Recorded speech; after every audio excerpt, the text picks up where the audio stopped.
Muy buenas tardes, estimados estudiantes, bendiciones a cada uno de ustedes. Vamos a empezar hoy nuestra clase de física. El tema es trabajo mecánico. Aquí he subrayado que nosotros por propia experiencia sabemos que necesitamos aplicar fuerzas si queremos alterar la rapidez de un objeto, si quiero vencer el rozamiento, cuando vamos a comprimir un resorte, cuando un objeto se mueve contra la gravedad. En todos estos casos que se mencionan, se va a realizar trabajo. Pero la pregunta es, ¿qué es trabajo? En física, el trabajo es una magnitud escalar y se considera como la capacidad que tienen las fuerzas para generar movimiento, venciendo siempre una resistencia. Esa resistencia puede ser una fuerza o pueden ser la propia inercia de los cuerpos, ¿no? El peso, la masa de los cuerpos. Esto es importante, que existe trabajo solo cuando el cuerpo se desplaza a lo largo de la acción de la fuerza aplicada. Por ejemplo, esta señora aquí le aplica una fuerza al carrito y se mueven las cajas. Entonces hay trabajo. Pero también hay que recordar que las cajas tienen peso, pero el peso es hacia abajo.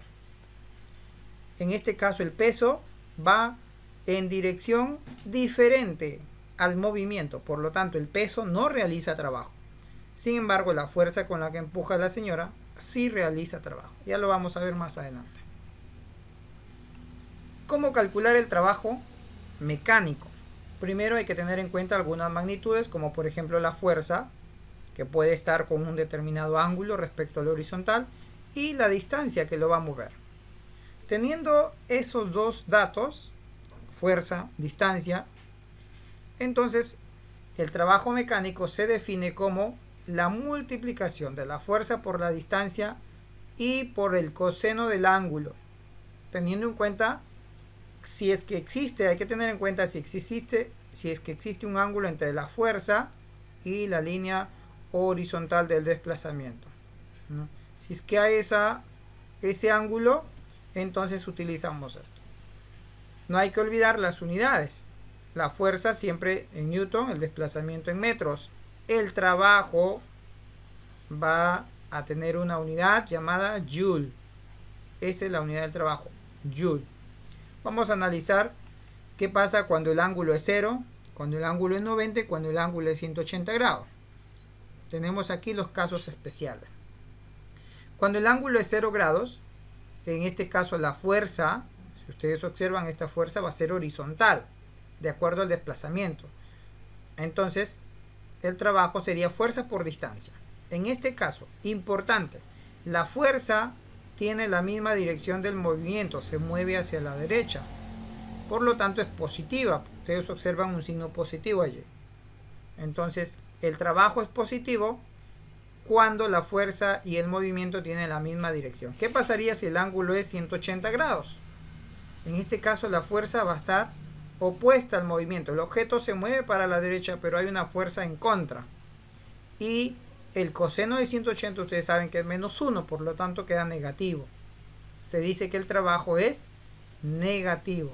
Fuerza por distancia, pero negativo, porque el coseno de 180 es menos 1.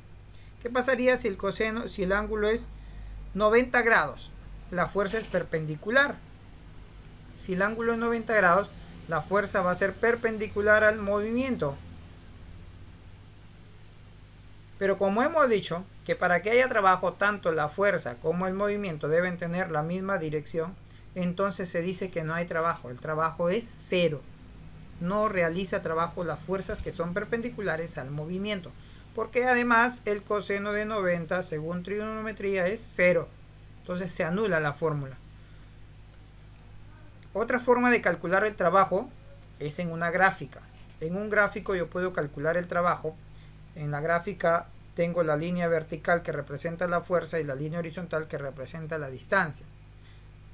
Si tengo un gráfico, el área me representa el trabajo. El trabajo va a ser igual al área que está debajo de esa línea. ¿Sí? Eso es importante. El trabajo va a ser igual fuerza por distancia. Recuerda que en un rectángulo su área es base por altura. La base es distancia y la altura es la fuerza.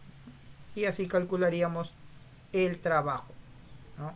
Siempre va a ser el área, la forma que tenga. Por ejemplo, aquí tengo, mira, la fuerza es variable. Igual, el área siempre va a representar el trabajo, ¿no? ¿Cómo lo haríamos aquí? Sencillo, lo dividimos en dos partes y tendríamos un trapecio en este lado y luego aquí otra figura, otro trapecio, y sumamos las dos áreas y así calculamos el área total. También hay que tener en cuenta el trabajo neto. ¿A qué le llamamos el trabajo neto? El trabajo neto también se le llama el resultante, que viene a ser la suma de todos los trabajos. Porque en un cuerpo pueden haber varias fuerzas. Y como hay varias fuerzas, cada fuerza hará un trabajo. Entonces, sumando todos los trabajos, calcularíamos el trabajo neto. Otra magnitud que incluye aquí es la potencia mecánica. ¿A qué le llamamos potencia mecánica?